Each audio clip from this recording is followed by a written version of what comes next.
Well, Brad, it's nice to meet you. Yeah. First of all, congratulations on your Thank family you. neighbor Spider-Man. Thank you. Loved it. I remember exactly where I was when Daredevil Born Again was announced and how excited I was and how excited everybody was. Yeah. It's been a few years of anticipation since then. So how does it feel to finally be releasing the show for everybody to watch on Disney Plus? It's the most exciting thing in the world. I mean, I'm a fan. I was a fan of the original show.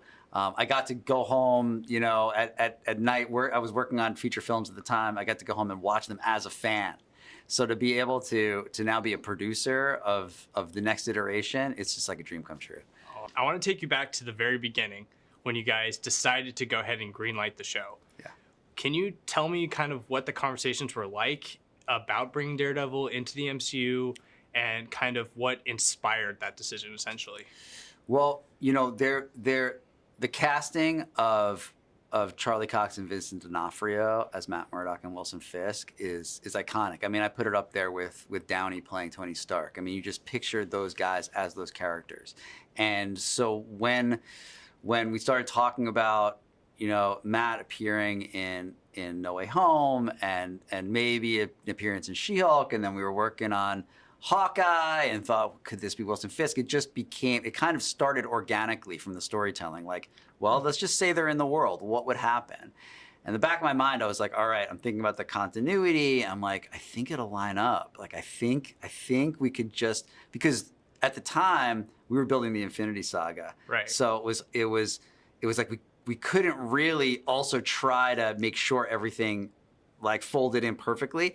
But those guys at the time, the producers on the ground making the original shows, they were watching what we were doing and they did a great job. So like we could eventually be like, it's all, okay, we're in. It's all the MCU. Oh, and so then it was like, well, like how far can we push it? How violent can we make it? How gritty can we make it? How much like the comics can we make it? And there was no limit. Like the more we pushed, the better it got. And that's how we got to where we are today. For sure. And I love that you guys are committing to that all in. I love that. Thanks. Speaking of, you know, Matt and Fisk, their relationship, Kingpin, Daredevil, probably one of the most iconic hero-villain duos in all of Marvel. But from what we've seen in the trailer, it's kind of a different dynamic. They're giving off old friends vibes, right? Can you tease a little bit of what we can expect from their relationship in this new series? Yeah, I mean, one thing that was really important to all of us, especially Dario, was to get them together early and to have them in kind of a demilitarized zone, like attention-free conversation. They're not worried about killing each other in that moment. They can kind of relax and speak freely. And they have such a history together at this point that even though it's adversarial, they've both gone through something together that no one else can understand.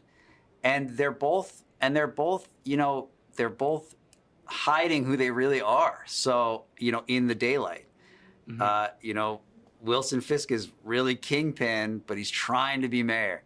You know, Matt Murdock is really Daredevil, but he's trying to be a lawyer, you know? Yeah. And when they're together, they can actually be honest with each other in a way they can't be honest with anybody else in the world. Yeah, that's kind of cool that it's kind of like the real people who have secret identities, whose secret identities have a secret identity. Yeah, that's definitely. really cool. Yep. So, both Matt and Fisk have appeared in other projects, right?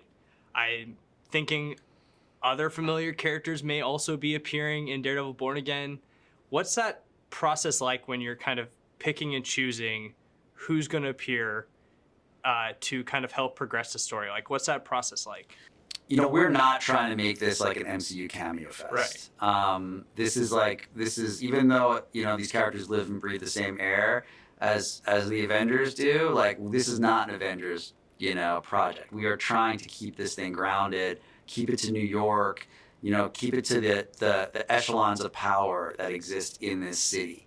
And so it's we really wouldn't bring someone in unless there was like a real narrative reason to do it to progress the plots of these two guys.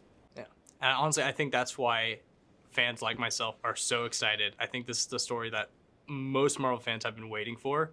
And so thank you for bringing it to life. I'm so excited to check it out. That's all the questions I have for you today. Thank you so much for your time. Yeah. Thanks, dude.